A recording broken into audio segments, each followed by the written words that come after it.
Eu não sei por que parei naquela estrada. Talvez tenha sido destino. Naquele dia, eu vi uma cena que nenhum homem esquece. E foi ali que minha vida mudou para sempre. Se esse vídeo apareceu para você, é porque essa história vai te emocionar e arrepiar. Então, já se inscreve no canal, você gosta desse tipo de história, e comenta aí de qual cidade você está assistindo. Sou fazendeiro há muitos anos, e sempre achei que já tinha visto de tudo na vida do campo. Já vi seca acabar com plantação inteira em menos de 2 semanas.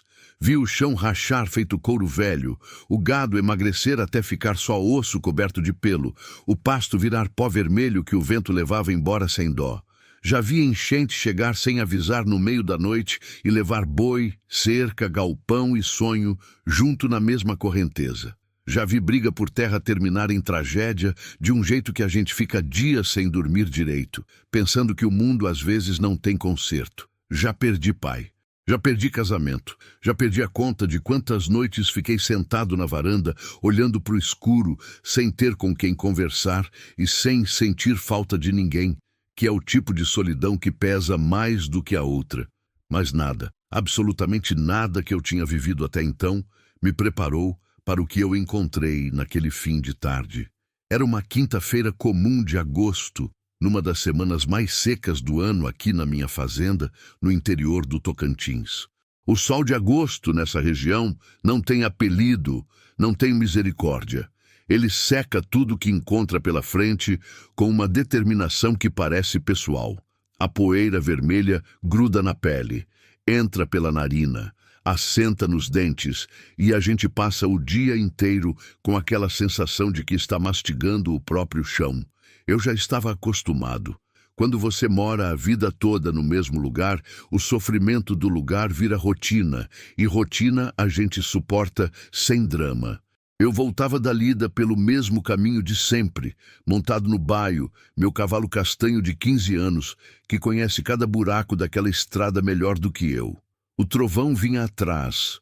Meu cachorro vira-lata amarelo de pelo curto e orelha caída que me acompanha faz 8 anos e que é, se eu for honesto, a companhia mais constante que tive na vida adulta. A gente seguia no passo de sempre.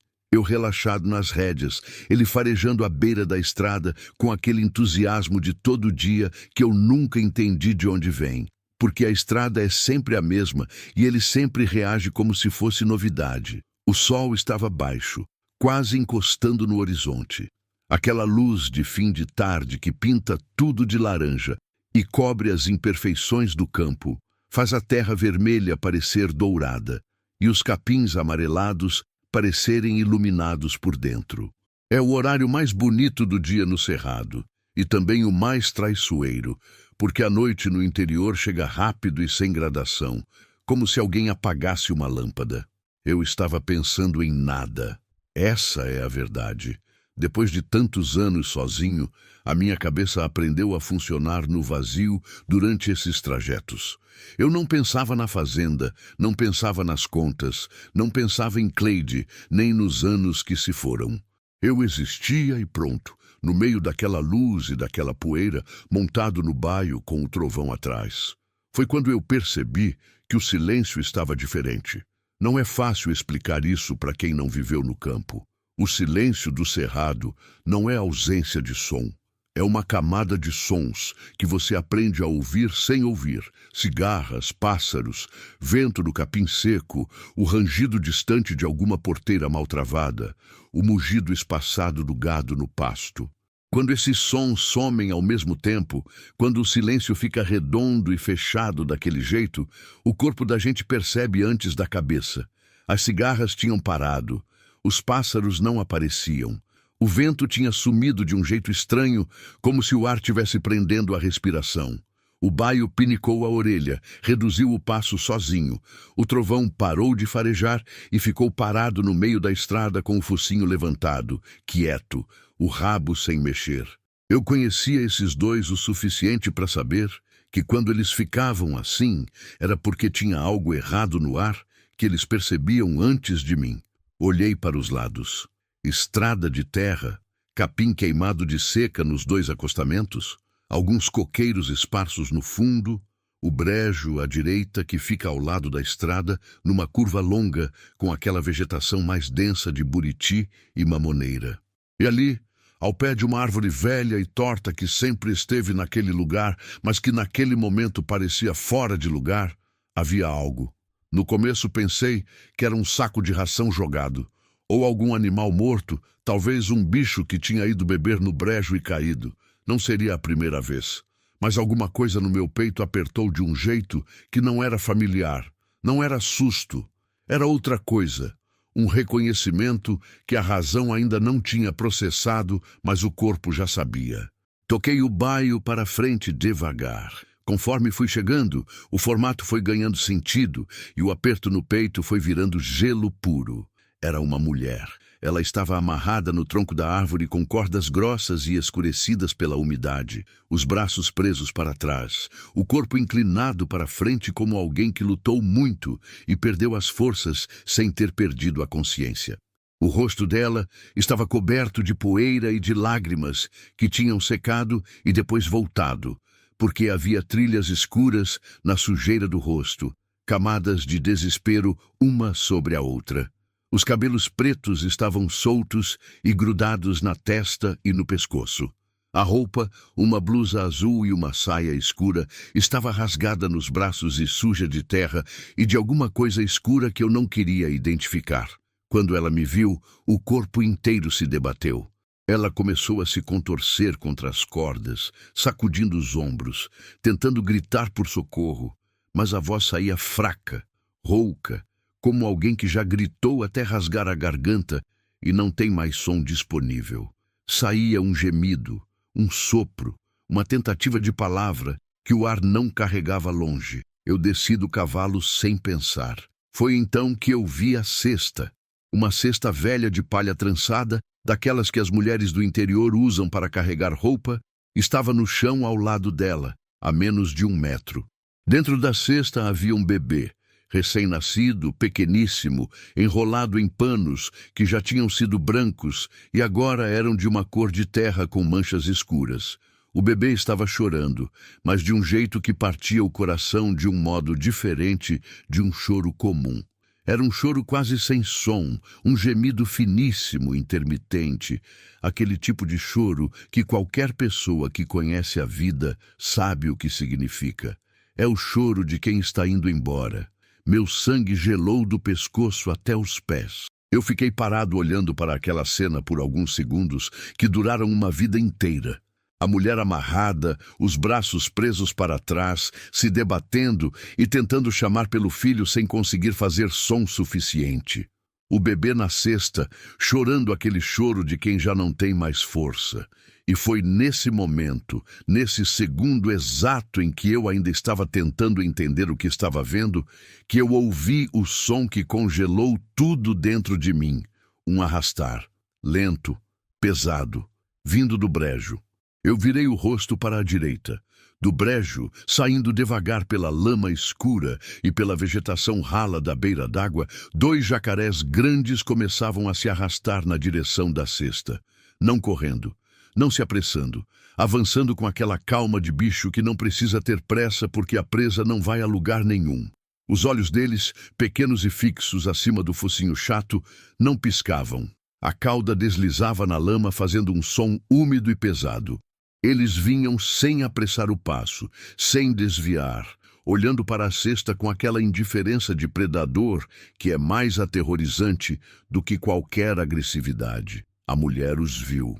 Ela começou a se debater com uma força que eu não sabia de onde tirava, sacudindo o tronco inteiro, tentando gritar mais alto, tentando alguma coisa, qualquer coisa, que a ajudasse a chegar no filho que estava a 1 metro de distância e que ela não conseguia alcançar. Eu entendi naquele instante. Aquilo não era acidente. Não era abandono por desespero. Não era coisa da natureza que tinha acontecido sem intenção. Alguém tinha amarrado aquela mulher naquela árvore, colocado o próprio filho no chão ao lado dela e ido embora. Tinha ido embora sabendo que o brejo estava ali, sabendo que os jacarés estavam ali. Tinha calculado aquilo, tinha construído aquela cena com mãos humanas e saído andando. Alguém tinha decidido que aquela mulher e aquela criança iam morrer ali, naquela tarde de agosto, naquela estrada de terra que eu percorria todos os dias e que quase ninguém mais usava. Eu fiquei parado por alguns segundos que eu não consigo medir até hoje. No interior, a gente aprende desde cedo que se meter no problema dos outros é o caminho mais curto para se tornar também um problema. Quem fez aquilo tinha feito com intenção. Tinha deixado do jeito que tinha deixado porque conhecia aquele lugar, conhecia aquela estrada, conhecia o brejo. Isso significava que era gente dali, gente que eu podia conhecer de vista, gente que ia saber que fui eu que me meti. Eu podia virar o baio, podia ir embora pelo mesmo caminho que tinha vindo. Ninguém ia saber que eu tinha passado ali. A estrada não guardava testemunho. O cerrado engolia tudo em silêncio, sempre tinha engolido. Era o mais seguro, era o mais sensato. Era o que qualquer pessoa que pensa antes de agir teria feito. O bebê gemeu de novo. Eu olhei para a mãe. Ela havia parado de se debater. Não porque tinha desistido, mas porque não tinha mais força para continuar. Ela me olhava com os olhos abertos, num desespero tão limpo e tão honesto que eu não consigo descrever sem sentir aquele nó de volta na garganta. Não era um pedido de socorro, era além disso.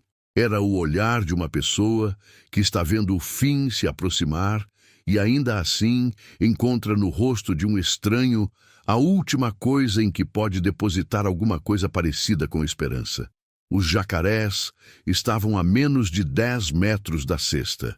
Eu não pensei mais. Deixei de pensar no momento em que aquele olhar dela chegou até mim e alguma coisa dentro de mim, que eu nem sabia que ainda existia, acordou de um jeito brusco e definitivo. Eu amarrei o baio na árvore mais próxima, dei um berro para o trovão ficar onde estava e entrei correndo pela beira do brejo na direção da cesta.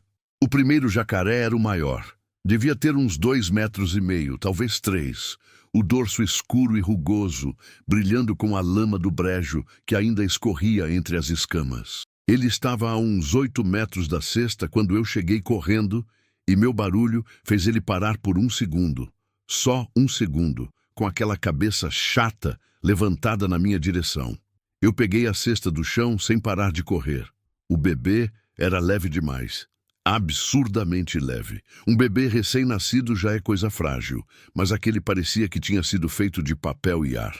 Eu o segurei contra o peito com um braço e virei de frente para o jacaré, que havia retomado o avanço na minha direção com aquela calma que era pior do que qualquer pressa. O trovão entendeu o que estava acontecendo antes de eu mandar. Ele veio latindo com aquele latido grave de quem está com medo, mas não vai recuar, passando na minha frente e chegando entre mim e o jacaré, com os pelos do pescoço todos arrepiados. O jacaré parou novamente. Jacaré não gosta de incerteza. Cachorro latindo, barulho, movimento inesperado. Isso os desorienta por um tempo. Não muito, mas o suficiente. Eu não desperdicei aquele tempo. Fui até a mulher com o bebê ainda no braço. De perto, ela era mais nova do que eu tinha pensado. 20 e poucos anos, talvez. O rosto era de quem tinha chorado horas seguidas, olhos inchados e vermelhos, lábios rachados de desidratação. Ela me olhava sem piscar, como se tivesse com medo de que se piscasse, eu sumia. Vai ficar bem, eu disse, sem saber se era verdade. As cordas eram grossas e tinham sido amarradas com força por alguém que entendia de nó.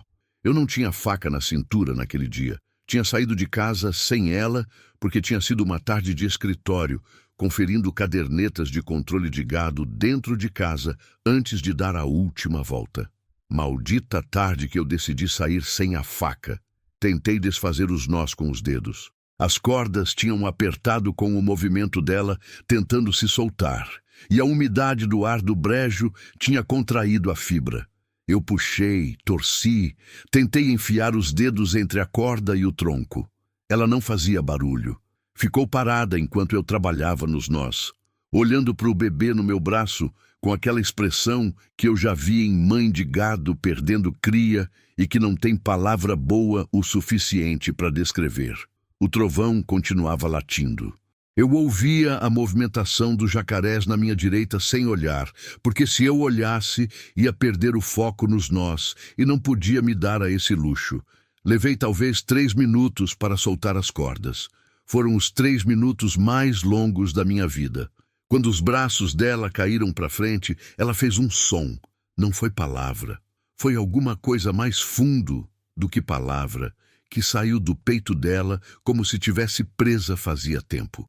Ela tentou pegar o bebê com os braços que ainda não obedeciam direito, os pulsos roxos e inchados das cordas, e eu ajudei a transferir a criança para ela, que abraçou o filho contra o peito com uma força que os braços fracos dela não pareciam ter, mas tinham. Vai andando, eu disse, pro cavalo. Vai. Ela foi, com as pernas bambas, tropeçando na saia rasgada, abraçando o filho. Ela foi andando pela beira da estrada na direção do baio. Eu fui atrás, chamando o trovão, que recuou sem tirar os olhos dos jacarés. Os 2 animais tinham parado a uns 5 metros nos observando. Não avançaram mais. Talvez o cachorro, talvez o barulho, talvez simplesmente o fato de que a presa tinha se movido de um jeito que mudou os cálculos deles. Jacaré é paciente, mas não é teimoso quando a conta não fecha. Quando cheguei no baio, a mulher estava encostada no flanco do cavalo, de costas para mim, embalando o bebê e falando alguma coisa bem baixinho contra a testa dele. Eu não ouvi o que ela falava. Não era para mim ouvir. Eu fiquei parado um momento, olhando para os 2 ali naquela luz que estava ficando cada vez mais alaranjada, e senti alguma coisa que não sabia nomear. Não era alívio ainda. Era cedo demais para alívio. Era outra coisa. Uma sensação de que alguma coisa tinha mudado de posição dentro de mim, feito um móvel pesado sendo empurrado alguns centímetros no chão, deixando uma marca que não ia mais sumir. Como você se chama? Eu perguntei. Ela demorou. Ficou de costas por mais alguns segundos e então virou. Os olhos dela eram castanhos escuros, com uma luz estranha, o tipo de olho de gente que já viu coisa demais e aprendeu a segurar tudo por dentro. Damares, ela disse. A voz era pequena, rouca de tanto gritar e chorar, mas estava ali. E o bebê? Ela olhou para o filho, passou um dedo pela bochecha dele. Ainda não tem nome, ela disse. Eu não perguntei mais nada naquele momento. Não era hora. Havia perguntas que precisavam ser feitas, perguntas que eu já sabia que iam me colocar em território complicado assim que as respostas viessem. Mas havia também o sol, que estava quase no horizonte, e a noite que chegava rápido no cerrado, e uma mulher com um recém-nascido em estado ruim que precisava de água, comida e teto antes de qualquer conversa. Você sobe atrás de mim no cavalo, eu disse. Minha fazenda fica a uns 20 minutos. Ela me olhou. Um olhar comprido, de quem está tentando decidir se pode confiar no único humano disponível ou se até isso é arriscado. Eu entendi aquele olhar. Quem passou pelo que ela tinha passado naquele dia não confia com facilidade. Seria idiota confiar. Mas ela estava sem escolha e sabia. Tá bem, ela disse. Ajudei ela a subir segurando o bebê. Ela ficou atrás, abraçando a criança com um braço e segurando em mim com o outro levemente, como se não quisesse ocupar mais espaço do que o necessário. O baio aguentou os 3 sem reclamar, que é o tipo de animal que merece mais crédito do que a gente dá. Seguimos pela estrada de terra no passo lento do cavalo, o trovão à frente, a poeira vermelha levantando em nuvens finas ao redor das patas. O sol tocou o horizonte e começou a afundar. O céu ficou cor de brasa por alguns minutos. Um laranja intenso e violento que sempre me parece exagerado, como se o cerrado não soubesse fazer nada sem exagero. Eu não falei durante o trajeto. Ela também não. Mas eu sentia o peso dela atrás, o calor do braço dela nas minhas costas e o som intermitente e fino do bebê que ainda respirava. E era o suficiente por enquanto. A fazenda Boa Esperança não é grande e nunca foi. São 300 e poucos alqueires de terra vermelha do cerrado tocantinense, com pasto de braquiária que sobrevive ao que o sol faz.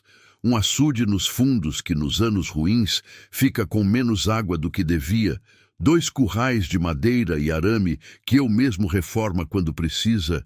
Um galpão velho de telha ondulada onde guardo ração, sal mineral e ferramenta. E a casa. A casa é de alvenaria simples. 3 quartos, sala e cozinha, construída pelo meu pai nos anos 80 com a ajuda dos peões que trabalharam aqui antes de eu nascer. As paredes são grossas, que é o que salva no calor, e a varanda da frente tem 2 bancos de madeira que foram polidos por anos de uso e que hoje tem a cor de coisa que durou. Não é bonita a casa, mas é sólida, e no interior, sólido vale mais que bonito. Quando chegamos, eu desci primeiro e ajudei Damares descer com o bebê. A luz lá dentro estava acesa pelo timer que eu coloquei faz anos, para não chegar em casa no escuro. Um hábito de quem mora sozinho e aprendeu que escuridão demais não faz bem. Amarrei o baio no mourão da entrada, dei água e ração para ele e abri a porta. Ela entrou devagar, olhando para os lados, sem discrição. Não era curiosidade. Era avaliação. Ela estava checando se havia mais alguém, onde ficavam as saídas, o que estava fora do lugar. Eu vi isso e entendi sem julgamento. Quem foi amarrado numa árvore às margens de um brejo não entra em casa de estranho sem calcular primeiro. Pode sentar, eu disse apontando para a cadeira da mesa da cozinha. Ela sentou na beira, com o bebê no colo. Eu peguei a chaleira, coloquei água para esquentar, abri a geladeira. Tinha pouca coisa, como sempre. Arroz de 2 dias, feijão temperado que eu tinha feito no almoço, 2 ovos, metade de um queijo Minas que eu comprava no armazém do Serafim quando ia à cidade. Fiz o que podia com o que havia. Aqueci o feijão, estrelei os ovos, cortei o queijo. Enquanto eu cozinhava, ela ficou quieta. Embalava o bebê devagar, olhando para a mesa. Eu não tentei conversa. A cozinha tinha um silêncio que não era constrangido. Era o tipo de silêncio de gente que entende que, às vezes, não tem nada a dizer que valha mais do que ficar quieto. O bebê dormiu no colo dela antes da comida ficar pronta. Quando eu pus o prato na frente dela, ela olhou para a comida por uns segundos antes de comer, não com desconfiança. Com uma atenção que me pareceu ser de alguém que não come faz tempo e quer garantir que aquilo é real antes de começar. Ela comeu com cuidado, de colher cheia, mas sem pressa, sem o tipo de engolida desesperada que eu esperaria de alguém que estava passando fome. Havia uma dignidade no jeito dela comer que me pegou de surpresa. Eu me sentei do outro lado da mesa com meu próprio prato e comi também. "Você tem leite?" Ela perguntou quando estava quase no fim do prato. "Tenho", eu disse. "Leite de vaca mesmo, fervido. É pro nenê. Ele precisa mamar e eu tô seca. Faz 2 dias que não consigo amamentar direito. 2 dias. Aquela informação caiu na mesa entre nós dois como pedra. Eu não perguntei. Levantei, peguei a lata de leite em pó que eu guardava na despensa para eventualidade, porque no campo a gente aprende a ter o básico de reserva, e preparei uma mamadeira improvisada com um copinho de plástico e um canudinho de borracha que eu achei no armário. Não era o ideal, mas era o que tinha. Ela deu para a criança com paciência. O bebê mamou fraco no começo, depois um pouco mais firme.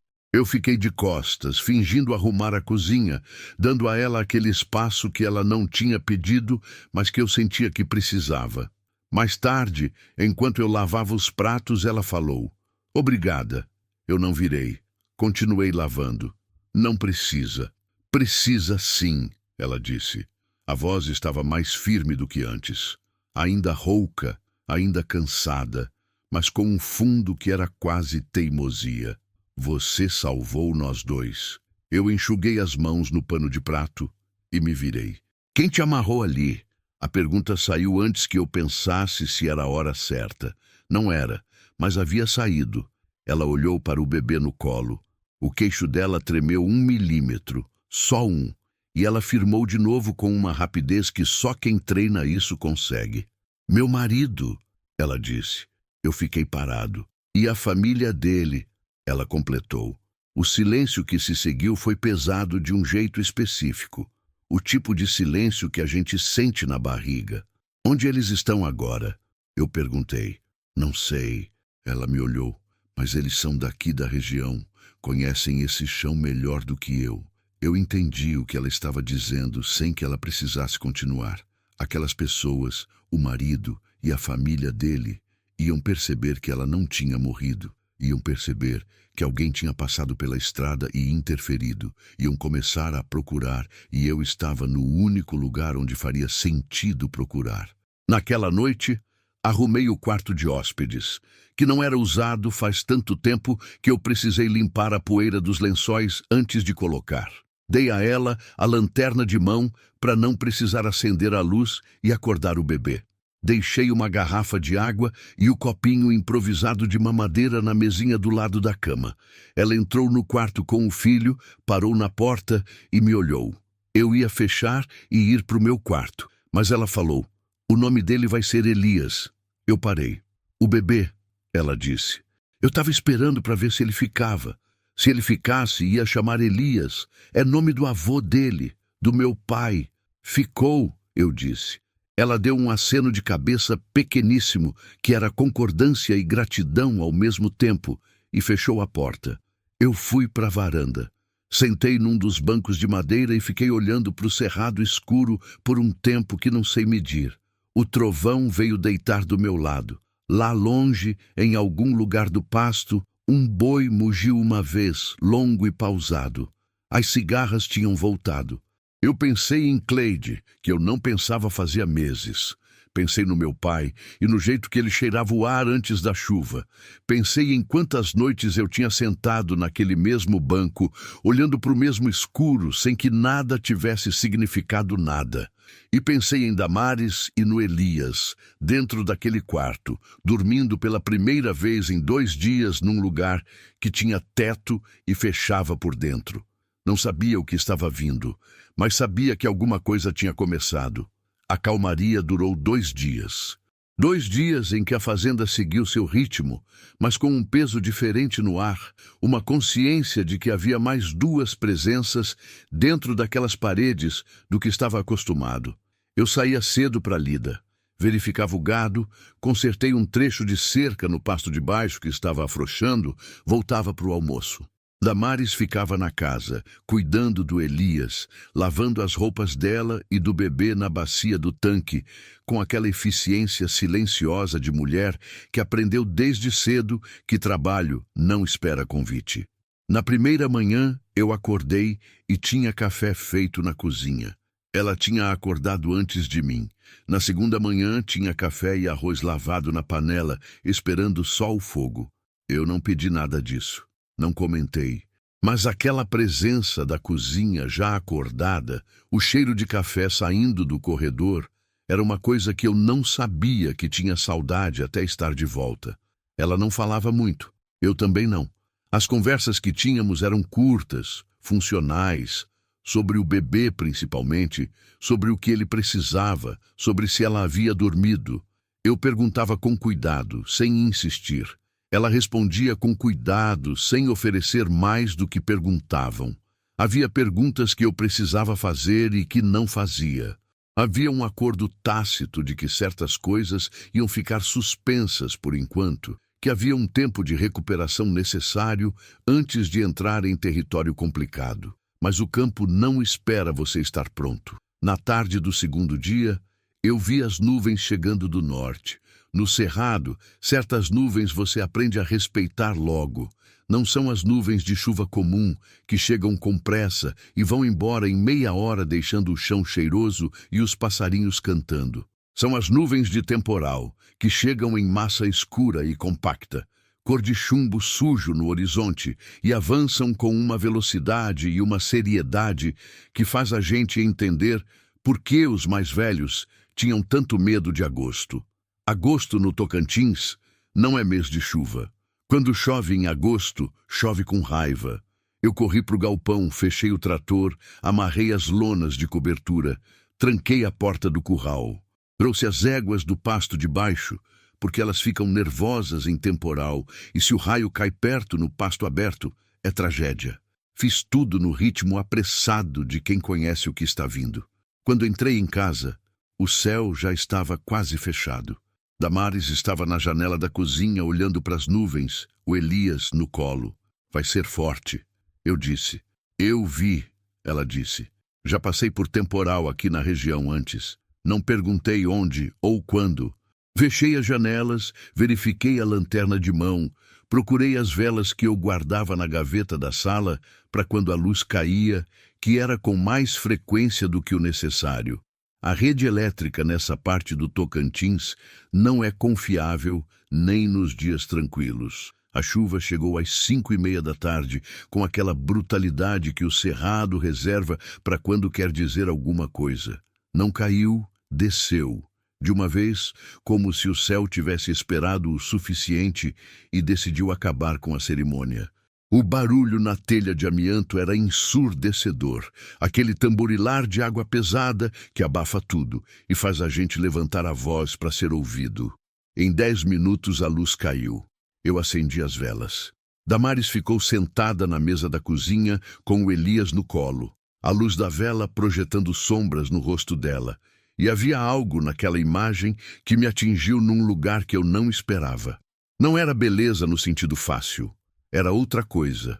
Era o rosto de alguém que sobreviveu a alguma coisa que não deveria ter sobrevivido, iluminado por uma luz fraca, num cômodo fechado, enquanto uma tempestade batia lá fora. Eu me sentei do outro lado da mesa. Foi então que meu telefone tocou. Eu olhei o número. Era o Serafim, do armazém, no vilarejo de Serra Branca, a 18 quilômetros dali.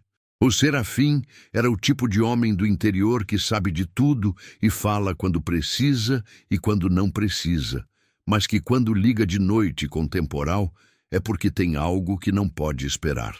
Atendi. Rodolfo. A voz dele estava diferente. Não era o tom de conversa, era o tom de recado. Tem uns homens aqui no armazém fazendo pergunta sua. Meu estômago desceu. Que tipo de pergunta? Perguntando se alguém te viu por onde hoje. Se você costuma andar pela estrada que passa pelo brejo do Vitorino. Ele fez uma pausa. São 4. O Zé Cícero Educação eu conheço de vista. Os outros não conheço não. Mas não tô gostando da cara de nenhum. Zé Cícero Educação. Esse nome eu conhecia. Não de amizade, de reputação.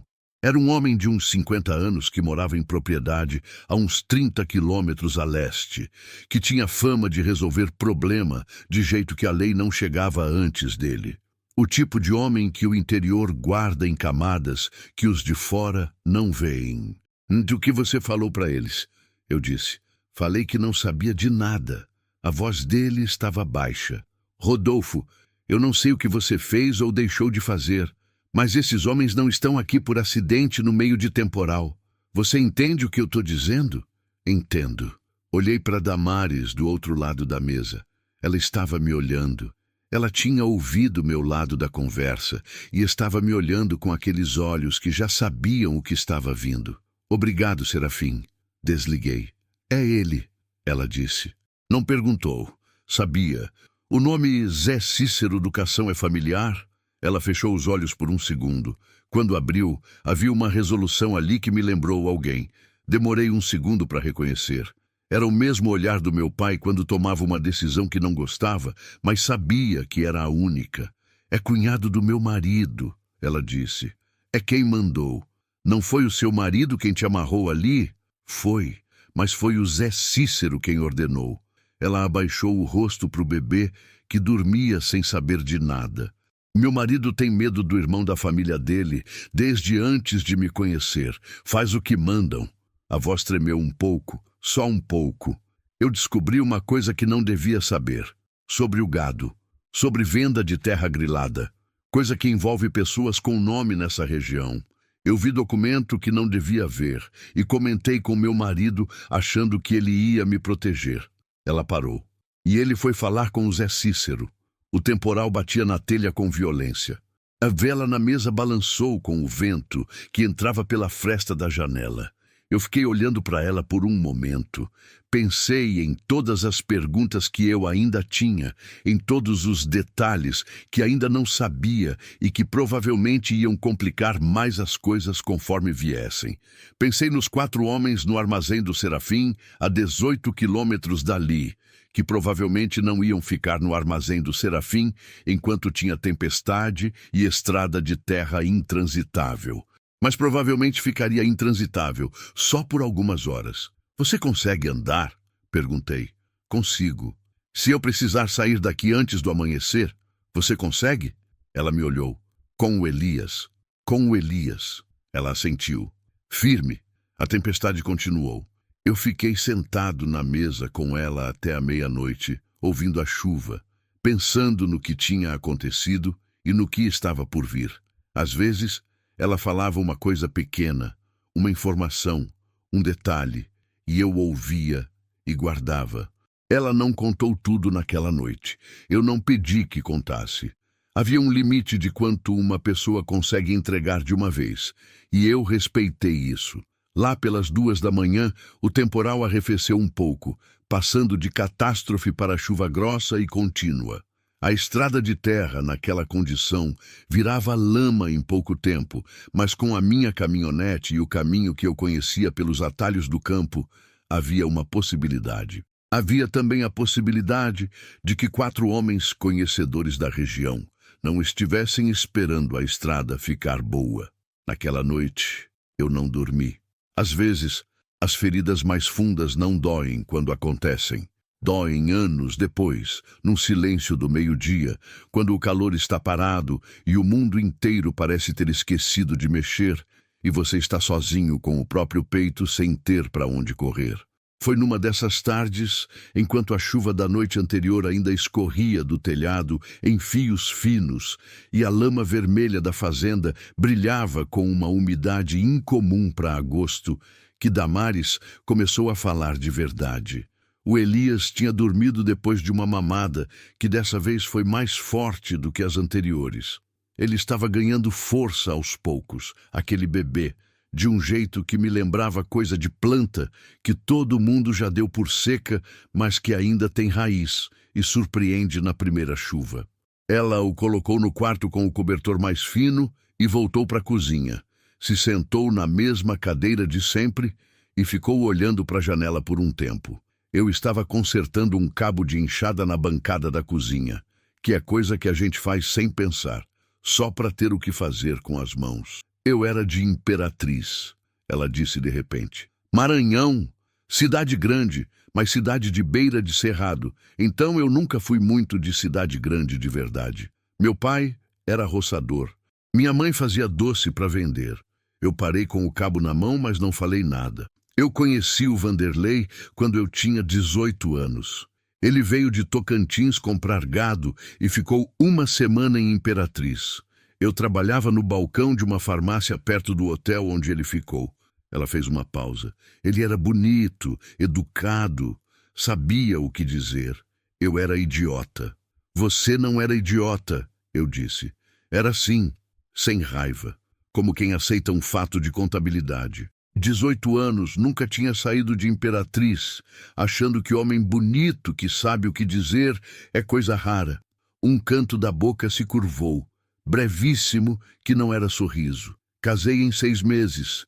Vim embora com ele para a propriedade da família dele no Tocantins e só fui entender como era de verdade quando já estava lá dentro. Ela olhou para as mãos no colo.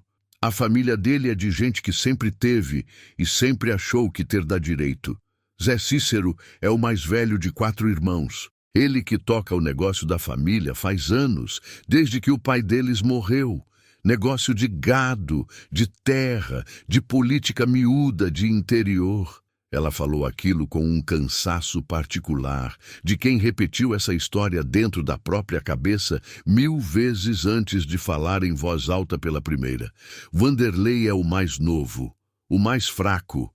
Desde que eu cheguei, eu vi como o Zé Cícero olhava para o irmão, como o tratava, como mandava. Vanderlei nunca tomou uma decisão sozinho em toda a vida dele que eu conheça. Mas você ficou, eu disse, sem julgamento. Era só constatação.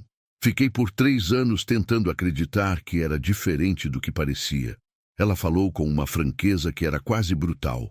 Depois fiquei porque estava grávida e achei que filho muda as coisas. Isso é a coisa mais ingênua que uma mulher pode achar, mas eu achei. Ela fez uma pausa. Não muda. Eu larguei o cabo de enxada na bancada. Quando você descobriu o documento? Uns 4 meses atrás. Ela passou a mão no pescoço, num gesto de quem ainda sente a tensão acumulada. Vanderlei me pediu para procurar um papel numa gaveta do escritório dele, um recibo de sal mineral que ele precisava para apresentar no sindicato. Eu achei o recibo e achei mais uma pasta junto. Eu não devia ter aberto, mas abri. Ela olhou para mim. Era coisa de terra.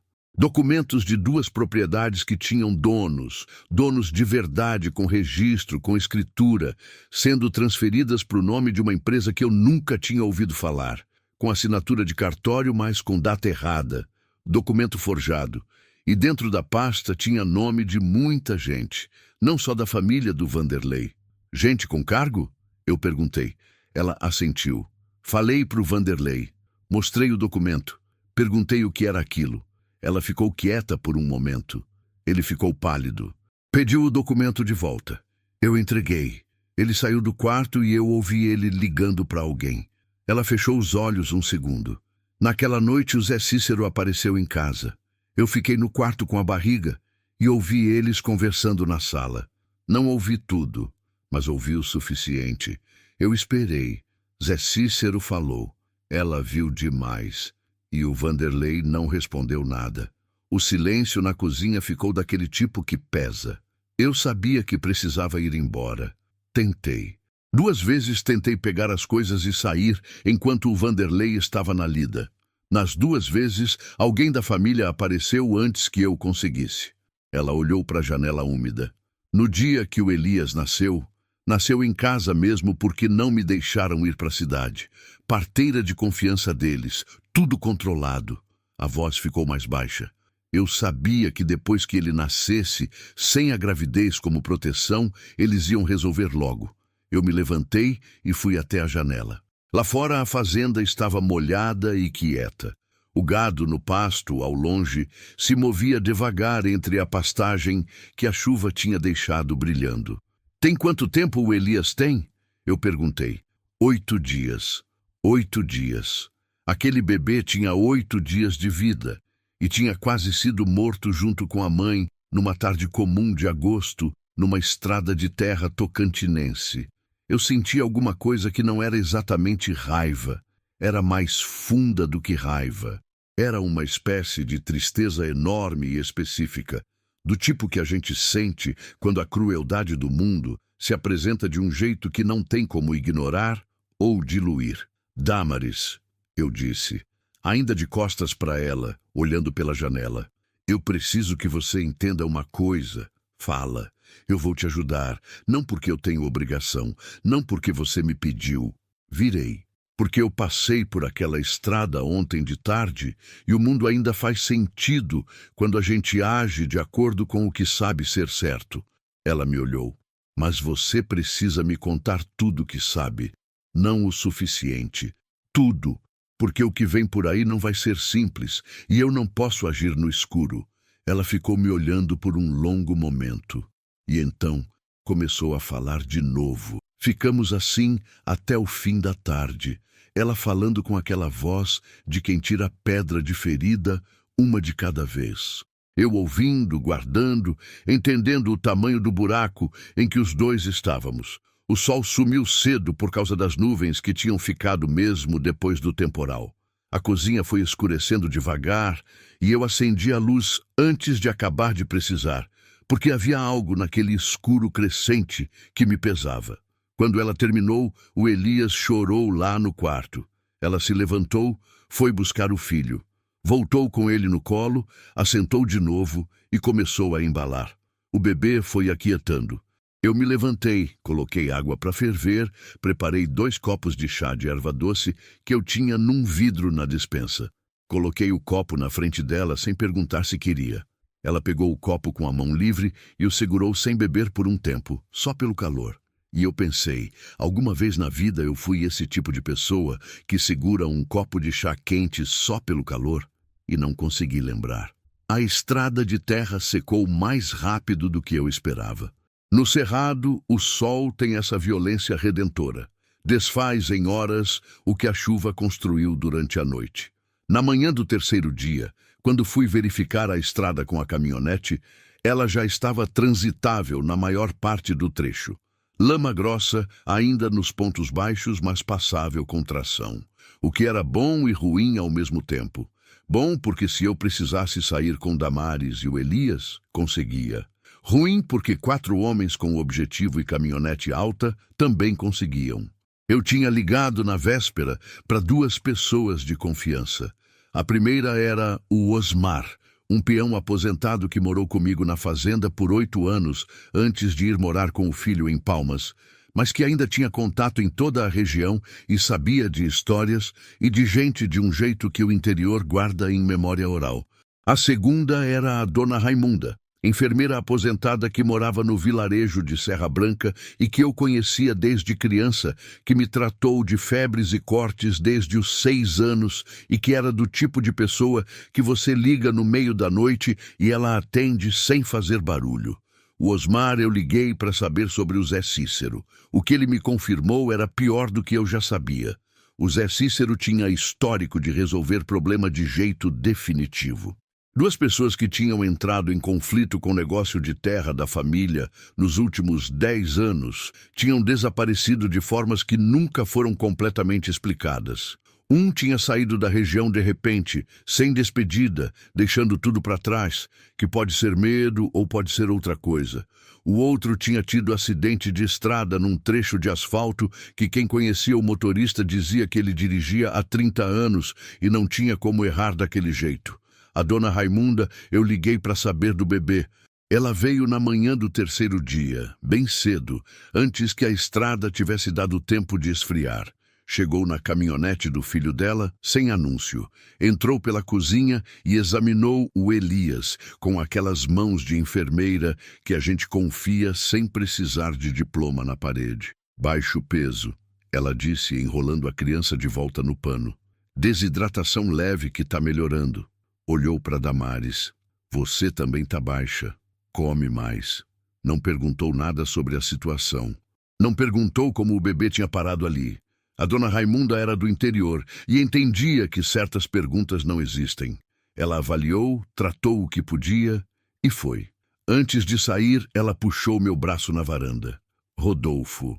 Ela me olhou com aqueles olhos de 70 anos que já viram muita coisa. Esses homens que estão perguntando de você no Serra Branca, você sabe o que são? Sei. Então você sabe que amanhã eles já vão ter ouvido que você tem visita na fazenda. Sei disso também. Ela me olhou por mais um segundo, apertou meu braço uma vez e foi embora. Passei o resto do dia com aquela informação pesando. Amanhã. Eu tinha talvez até o fim daquele dia, antes que alguém com mais informação do que o Serafim conseguira retardar chegasse à conclusão certa. De tarde, fui verificar o gado e levei mais tempo do que precisava, caminhando pelo pasto devagar, olhando o chão vermelho ainda úmido da chuva, os capins que tinham ficado mais verdes com a água, os bois espalhados em pequenos grupos que mal erguiam a cabeça quando eu passava. Havia algo naquele ritmo antigo e repetido que me dava o tipo de clareza que o interior às vezes entrega como presente quando você menos espera. Eu pensei no meu pai. Pensava nele, às vezes sem querer, em momentos de decisão. Ele não era homem de conselho fácil. Não era o pai que sentava com o filho e explicava as coisas com paciência. Mas havia frases que ele falava sem querer ensinar nada e que tinham entrado em mim de um jeito que não saía. Uma dessas frases: o que a gente deixa de fazer por medo vira uma coisa que a gente carrega o resto da vida mais pesado do que se tivesse feito e dado errado. Eu levei 11 anos sozinho nessa fazenda. 11 anos de rotina, de silêncio, de trabalho, que preenche o corpo e não preenche mais nada. Eu tinha construído aquele isolamento tijolo a tijolo depois que Cleide foi embora. e eu tinha ficado na terra, achando que ficar era coragem, quando na verdade era um jeito mais lento e mais aceitável de desaparecer. Parei no meio do pasto, olhei para o horizonte onde o sol estava começando sua descida e o céu se tornava aquele laranja violento de sempre. Não queria ser o homem que passa direto. Já tinha sido, em outras situações, de outras formas, e tinha carregado isso. Não precisava de mais peso. Voltei para casa com a decisão tomada.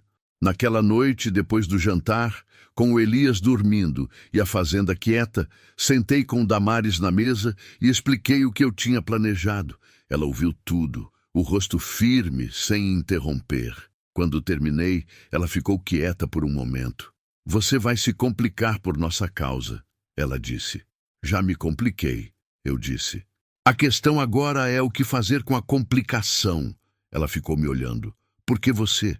Ela perguntou. Não com ingratidão, com uma curiosidade genuína, quase doída. Você podia ter passado. Você mesmo disse que pensou em passar. Eu levei um tempo antes de responder. Porque o Elias chorou, eu disse.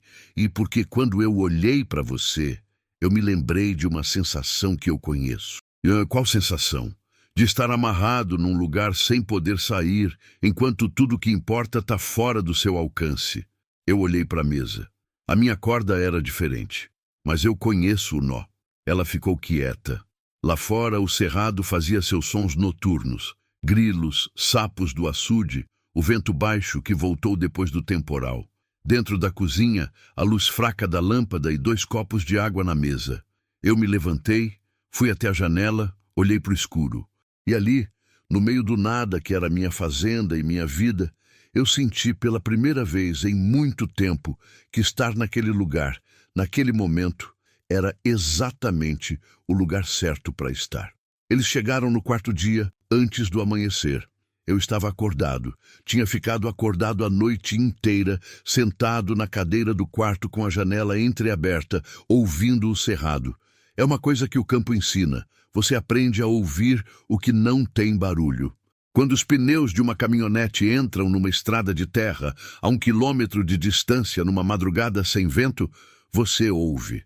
Não o motor, a ausência de silêncio, uma vibração baixa que o cerrado não tem. Levantei devagar, entrei no corredor, bati de leve na porta do quarto de Damares. 2 bates suaves, que era o sinal que tínhamos combinado. Ela abriu a porta em menos de 1 minuto. Já estava vestida, o Elias enrolado no pano amarrado no peito, do jeito que ela tinha aprendido a fazer, que deixava as mãos livres. Ela tinha dormido vestida. Eu vi isso e não precisei perguntar. Ela também estava ouvindo. É hora, eu disse. Ela assentiu. Eu tinha preparado na noite anterior. Mochila com água, leite em pó, o básico de roupas dela e do Elias, que eu tinha conseguido comprar com a ajuda discreta da dona Raimunda. Meus documentos e os dela, que ela tinha consigo quando foi amarrada, metidos dentro do bolso interno da jaqueta. A chave da caminhonete na mão. A caminhonete estava na lateral da casa, não na frente. Esse era um detalhe que eu tinha calculado. Se viessem pela estrada principal, a caminhonete não era vista de imediato. Precisaria dobrar a casa para ver. Saímos pela porta dos fundos. O ar da madrugada estava frio de um jeito que só existe no cerrado. Aquele frio seco que corta diferente do frio úmido de outras regiões, que entra pelos ossos com uma honestidade que não tem meio termo. Damares apertou o Elias contra o peito. Eu peguei a mochila e fui na frente. O trovão foi atrás de nós, em silêncio. Ele sabia. Cachorro bom sabe quando não é hora de fazer barulho. Eu ouvia a caminhonete deles agora com mais clareza. Estava parando, a uns 400 metros na estrada, pela minha estimativa. Estavam vindo a pé do ponto onde pararam, que era o jeito certo de fazer se quisessem chegar sem aviso. Entrei na caminhonete do lado do motorista. Damares do passageiro com o Elias. Coloquei em ponto morto e deslizei a descida leve que havia do lado da casa até o portão dos fundos, sem acender o motor. A caminhonete desceu silenciosa, na leve inclinação. o suficiente para eu abrir o portão dos fundos que eu tinha deixado destrancado desde a véspera e sair pela estrada secundária que cortava os fundos da propriedade em direção ao asfalto. Só liguei o motor quando já estava a 300 metros da casa. O farol acendeu e a caminhonete ganhou a estrada de terra escura, os pneus levantando a poeira vermelha que a madrugada não via. Eu fui no limite que a estrada permitia, os buracos memorizados de anos de percurso, virando nos pontos certos, sem precisar pensar. Atrás de mim, pela retrovisor, eu vi uma luz acender na casa. Eles tinham entrado. "Não olha para trás", eu disse. Ela estava olhando para frente. O Elias estava quieto, dormindo ou acordado sem chorar, que naquele momento era o mesmo tanto de graça. A estrada secundária era mais longa, mas tinha duas vantagens. Não passava pelo Serra Branca, onde os homens tinham base, e saía no asfalto num ponto diferente, distante o suficiente para que quem ficasse na entrada principal da fazenda não tivesse como cortar caminho. Levamos 40 minutos até o asfalto. Quando as rodas tocaram o pavimento, eu soltei um ar que não sabia que estava segurando. Dirigi mais 2 horas no asfalto, na direção de Palmas. Quando o céu começou a clarear, levantando aquele azul primeiro da madrugada, que é diferente de todos os outros azuis, eu parei num posto de beira de estrada que estava abrindo. Pedi 2 cafés e fiquei parado na frente da caminhonete por 1 minuto sozinho. A adrenalina baixava. Embaixo dela havia cansaço, e embaixo do cansaço havia outra coisa, mais leve, que eu estava com cautela de nomear. Damares desceu com o Elias. Veio até minha altura. Ficamos os dois parados na frente da caminhonete com o café, olhando o cerrado clarear do outro lado da pista. "Para onde a gente vai?" ela perguntou. Era a primeira vez que ela tinha dito a gente daquele jeito. "Tenho um contato em Palmas", eu disse. "Advogado que conhece esse tipo de situação. Também tenho contato com um delegado que não é da região e que não tem histórico com essa família." Eu tinha ficado acordado a noite inteira fazendo algumas ligações, além de ouvir o cerrado. "Você vai precisar dar depoimento. Os documentos que você viu, você lembra o suficiente para descrever?" "Lembro tudo", ela disse, sem hesitação. Quando você tem medo de alguma coisa por meses, essa coisa grava na memória de um jeito que não sai. Eu acenei com a cabeça. O Elias mexeu no pano, fez um som pequeno e voltou a ficar quieto. "Você sabia que ia ser assim?" ela perguntou depois de um tempo. "Quando você desceu do cavalo para soltar as cordas. Você sabia que ia se complicar desse jeito?" Eu pensei honestamente antes de responder. Eu sabia que ia ter complicação. Não sabia o tamanho, mas isso não mudaria nada. Ela me olhou de lado. "Não te arrepende?" Eu olhei para o cerrado que clareava, a terra vermelha ganhando cor com o sol, que não havia ainda aparecido, mas que já estava chegando, os primeiros pássaros começando seus barulhos no mato escuro das bordas da pista. "Não", eu disse. E era a verdade mais simples que eu tinha dito em anos. Palmas é cidade de cerrado que cresceu rápido demais e não escolheu direito o que guardar e o que jogar fora. Tem avenidas largas e prédios novos ao lado de bairros de beira, onde a poeira vermelha ainda entra pela janela e o gado ainda passa de vez em quando por rua que não era para ter gado. É uma cidade que não acabou de decidir o que quer ser, o que de certa forma faz ela parecer honesta. Ficamos em Palmas 18 dias. O advogado que eu conhecia se chamava Maurício, um homem de uns 50 anos, calvo, com ar de quem já ouviu história ruim demais para se surpreender com qualquer coisa, mas que tratava cada caso com uma atenção que não era performática. Ele recebeu Damares e ouviu tudo numa tarde longa, numa sala com ventilador de teto e 2 copos de água que foram sendo repostos sem que ninguém pedisse. No dia seguinte, ele já tinha contato com o delegado que eu havia mencionado, um homem de Araguaína que tinha investigado crime de terra antes e que, segundo o Maurício, tinha as costas necessárias para segurar o que viesse. Damares deu depoimento 2 vezes. A segunda foi mais longa. Ela descreveu os documentos com uma precisão que me surpreendeu e que não devia ter surpreendido, porque ela mesma tinha dito que medo grava.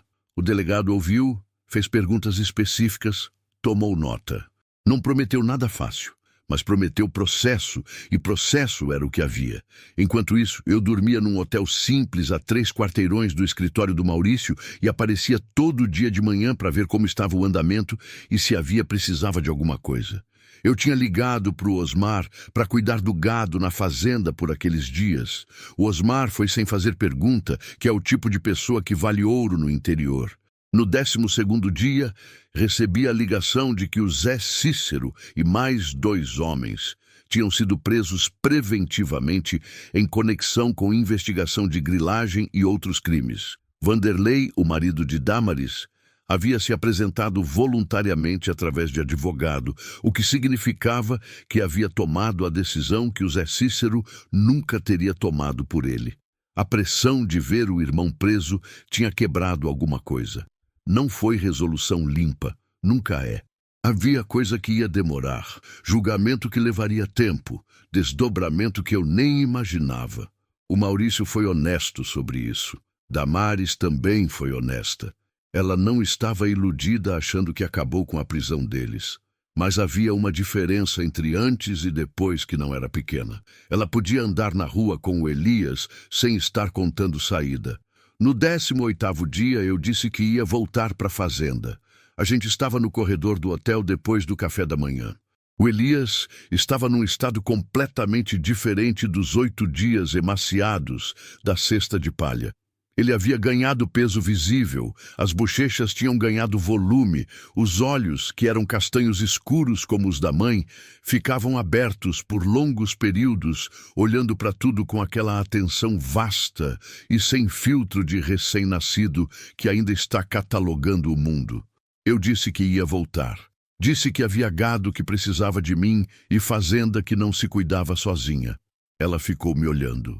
Você vai ficar sozinho de novo. Ela disse, já fui antes. Eu sei. Ela olhou para o Elias. Mas a solidão de antes do brejo e a solidão depois do brejo são coisas diferentes. Você sabe isso. Eu soube que ela estava certa sem precisar pensar. Tenho um lugar para ir, ela disse então.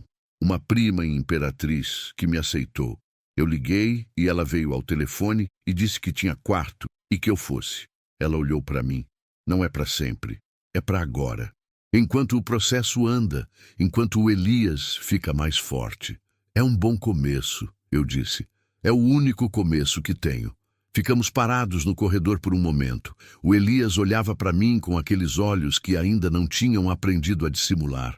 Eu estendi o dedo e ele agarrou, que é aquele reflexo que bebê tem, que a gente nunca fica completamente preparado para sentir. Rodolfo, ela disse, fala. Você ia passar direto. Você mesmo disse. A voz dela estava igual, firme, mas havia alguma coisa diferente no fundo dela que eu reconhecia sem saber nomear. Mas não passou. Não passei, eu confirme. Por que não? Eu olhei para ela. Porque o Elias chorou, eu disse, que era a mesma resposta que eu tinha dado antes. Mas havia mais agora, e eu soube que ela sabia que havia mais. E porque alguma coisa dentro de mim que eu tinha achado que tinha morrido ainda estava lá, esperando alguma coisa que fizesse sentido aparecer. Ela ficou quieta. Obrigada, ela disse. Já me agradeceu. Tô agradecendo de novo. Ela me abraçou de um lado, com um braço, porque o outro tinha o Elias. Foi um abraço breve, firme, do tipo que não precisa durar muito, porque diz tudo o que precisa dizer. Eu voltei para a fazenda Boa Esperança 2 dias depois. A entrada da fazenda pela manhã tem aquele cheiro que eu conhecia desde criança, terra úmida das últimas chuvas e capim quente que o sol de agosto já está trabalhando. O trovão me recebeu na porteira com aquele entusiasmo que nunca diminui, latindo e rodando como se eu tivesse voltado de uma guerra em vez de 18 dias em cidade. O Osmar tinha deixado tudo em ordem, que eu esperava, mas agradeci de todo jeito. Eu fui até a varanda e sentei num dos bancos de madeira. A fazenda estava igual. As cercas, o curral, o galpão, o açude no fundo, brilhando com o que sobrara da chuva do temporal. O horizonte de cerrado se estendendo em todas as direções.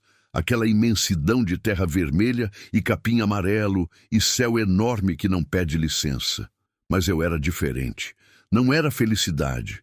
Não era aquela leveza de final de história que cabia em foto. Era mais real do que isso.